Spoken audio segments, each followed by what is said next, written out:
आज आपण बनवत आहोत रव्याचं उपीट। त्यासाठी लागणारे साहित्य आहे रवा, डाळवं, कोथिंबीर, टोमॅटो, कांदा, 2 कुड्या लसणाच्या, मिरची, शेंगदाणे, मोहरी, जिरे, मीठ, हळद आणि पाणी आणि फोडणीसाठी तेल। आता आपण पाणी गरम करून घेऊयात। साधारणतः 1 वाटीसाठी आपण 2 ते 2.5 वाटी पाणी गरम करून घेऊयात। रवा जर मोठा असला तर पाणी थोडं जास्त लागते।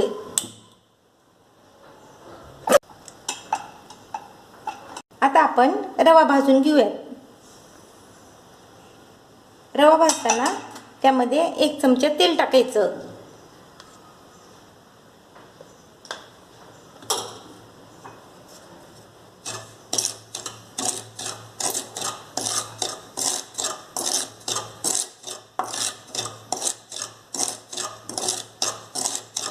आता आपला रवा भाजून झालेला आहे।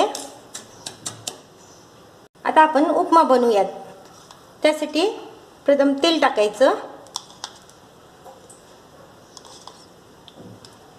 साधारणतः 2 ते 3 चमचे तेल टाकायचं।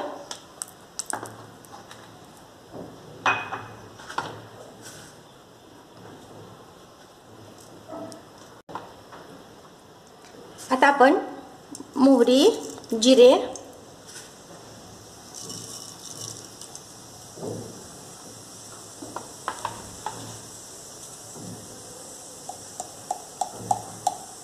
हिंग,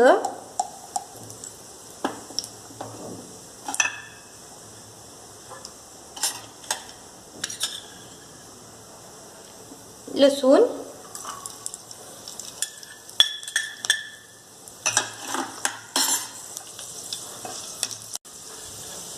मिरची,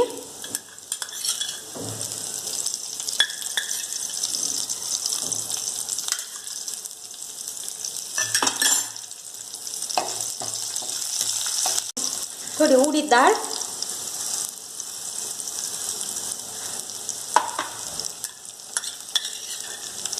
टोमॅटो,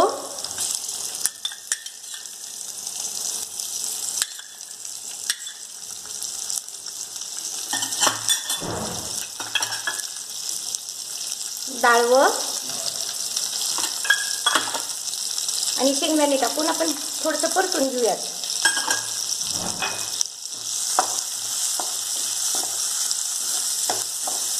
त्यातील शेंगदाणे भाजलेले असल्यामुळं आपण आता कांदा टाकला तरी चालेल।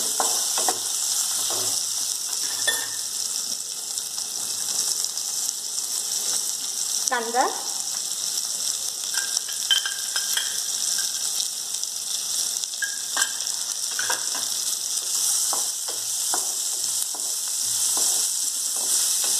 कांदा थोडंसं तांबूस होऊ द्यायचा।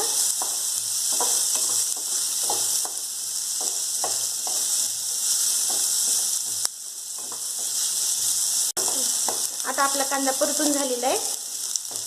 ह्यामध्ये आपण आता रवा टाकूया। रवा आणि मीठ पण टाकून घेऊयात। मीठ,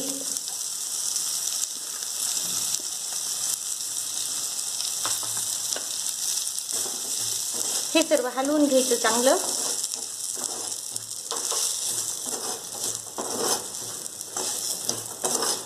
यातले सर्व मिश्रण हे चांगलं भाजलं असल्यामुळे जास्त वेळ परतायची गरज नाही।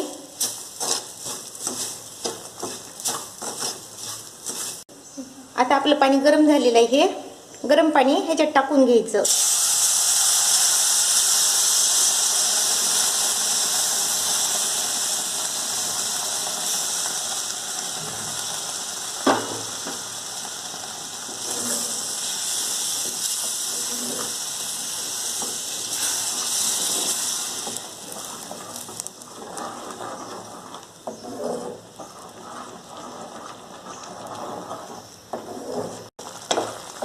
आता हे उपीट होत आलेलं आहे।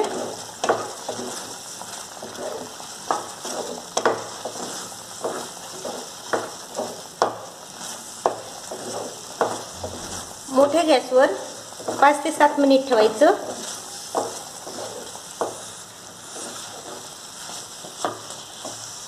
आता हे आपले उपीट तयार झालेलं आहे.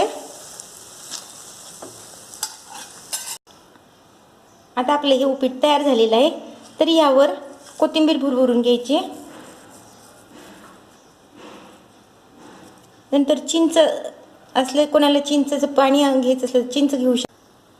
आपण कैरी टाकून घेऊयात. ह्याच्यावर लिंबू पण चालतं आणि कुणाला जर आंबट आवडत असेल तर 1 चमचा चिंचेचं पण पाणी टाकलं तरी चालतं. तुम्हाला जर हा व्हिडिओ आवडला असेल तर लाईक करा, शेअर करा व सबस्क्राईब करा. धन्यवाद.